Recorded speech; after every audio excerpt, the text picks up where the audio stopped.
said, is there a particular player that stands out to you that you've seen, whether they've been linked or not? Is there a particular player you look at and you think we need him right now?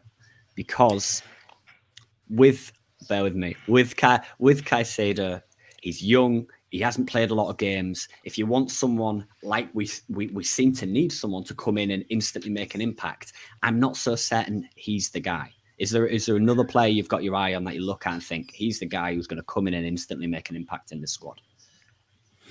I think there's only perhaps one midfielder who could come in and do that right now, and we all know who that is in Jude Bellingham. And it's a bit of a gamble. I've said it on the podcast plenty of times. It's a gamble to wait until next summer because Madrid have just got 70 million for Casemiro. That's going straight towards the Jude Bellingham fund next year. And Manchester City will be circling Jude Bellingham as well.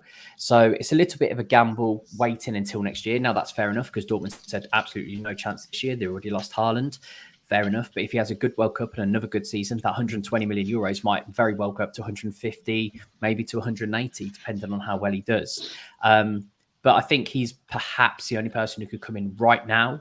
I like the James Maddison shout from Adam. I like that shout too. I just can't see Liverpool paying his wages and also waiting for Bellingham. And that's where I sit at the moment. It's a massive gamble. But if we can bring in Jude next summer, then I think perhaps it's worth the wait, if I'm completely honest, because he will transform our midfield. He will be that revolutionary signing that we need in midfield. So for me, it's Jude Bellingham. There's a couple of others, out there, but if that's who Klopp is putting all his eggs in one basket, and I think you've got to back that. I want to jump in on the Jude Bellingham thing as well. It's kind of been talked about a little bit, but we will need multiple midfielders. Even in the next 12 months, but also in the next 24 100%. months, because the argument you make is look at who's out of contract: Ox, Milner, Keita, and you can make the argument you could re-sign Keita, you could re-sign Milner. Milner's got a few more years in him; he's super fit. But then I ask you, should a 38-year-old James Milner be playing in the midfield for Liverpool as a regular starting option? He shouldn't be. He shouldn't be. There are just better options out there. He's a great guy. He's going to be a great coach one day.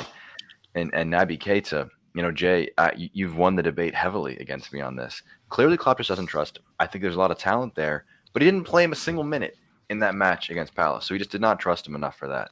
And at the end of the day, Klopp, you have to trust the players you have. And if you don't, make some signings, make some changes to just get some fresh blood.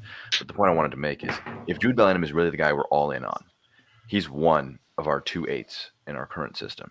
Thiago is inconsistently fit in that left-sided spot. It'd be good to have someone who can push him as a backup. I think Keita's okay in that spot, but let's assume he's out of contract. He leaves. You need probably someone to fill that role. You need someone to probably fill Milner's role and Ox's role. And sure, Elliott and Jones could step up, but I think you still need another midfielder at least. So 2 midfielders are needed next summer. If you signed Caicedo, that's not excluding you from signing Bellingham. He could play as a 6. He could be the long-term heir to Fabinho. A guy like Barella, I would have loved, because he could be the right-sided 8 right now, and he could be a defensive midfielder option as well. So he would not stop us. He could also fill in the left center mid spot perfectly. He's the kind of guy who wouldn't stop us from making future moves. So if Bellingham is really what we're all in on, and that's all our eggs in that basket, I think it makes sense to make a sign in this summer, because if Firmino leaves as well, you realistically need at least 3 big signings, a new forward and 2 new midfielders. And if you're spending 100 million on Jude Bellingham, are we really going to sign 2 other players without selling off some other options, which we would need to then replace? It boggles my mind that we're not planning for the future in this instance. It makes sense to just deal with this problem before it becomes a major one. And I don't think we need someone who can come in for the United match or for the Bournemouth match or the next few matches. I think we're okay in the meantime. I think Elliott and Milner, as much as I dislike him as a long-term option, they can hold it down okay. But it's going to be the middle of the season when we're really need to rotate some options, when we need someone to come in and be able to be a different option. That's where I'm standing on things. Yeah. Is this fans overreacting, thinking in the short term we need someone? Jack mentioned about we're going to be okay for Bournemouth, we're going to be okay for United, but it's those gritty games when in December or in late in the season.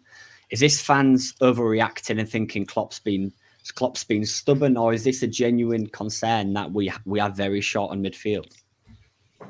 No, it's not an overreaction. I think if you asked 99% of Liverpool fans, even before the injuries this season, Liverpool needed a minimum of one midfielder to come in this year. Kate is injured all the time.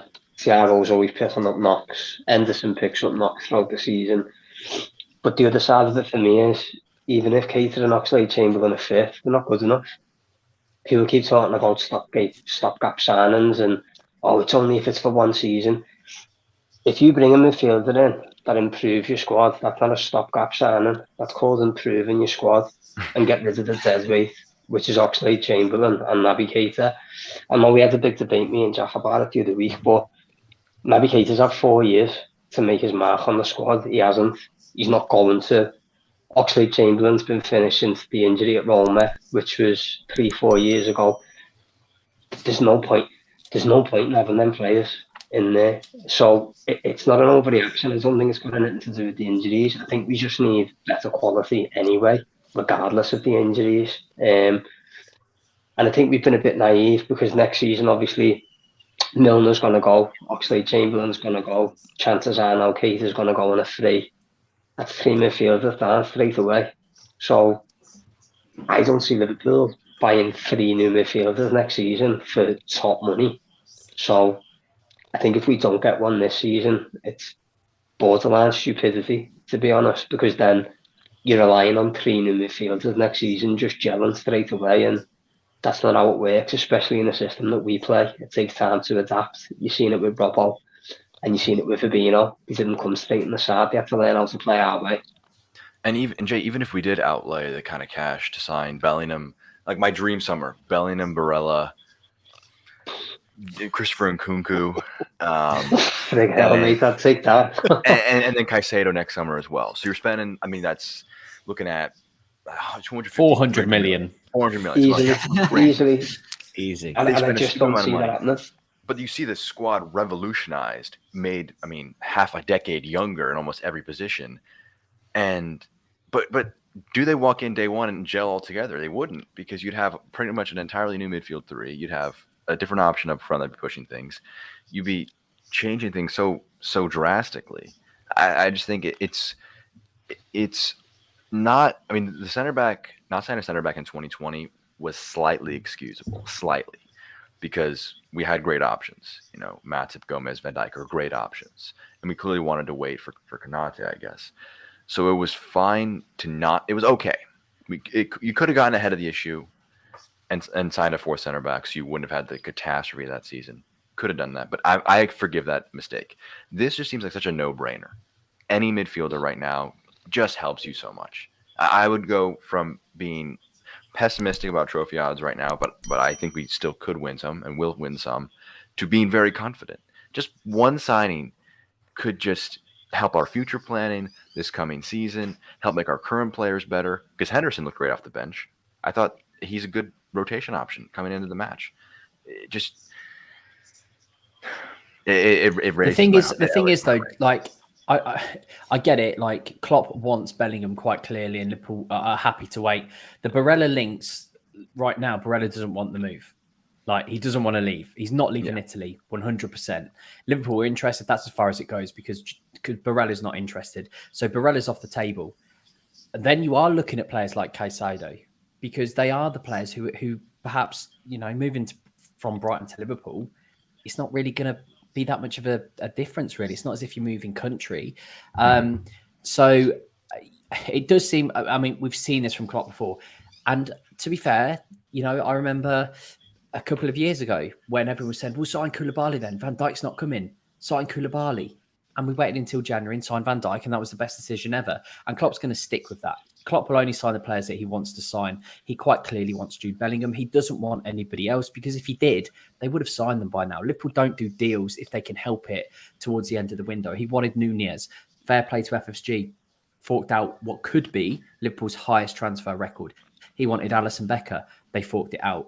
You know, it's one of those that Klopp is stubborn. That is who you get with Klopp. We saw it in his Dortmund days. Klopp is stubborn. He will not change formation because people want him to. He will not sign players because people want him to. He'll sit and he'll wait and he'll stick with what he knows. Now, that might be the detriment of Jurgen Klopp too.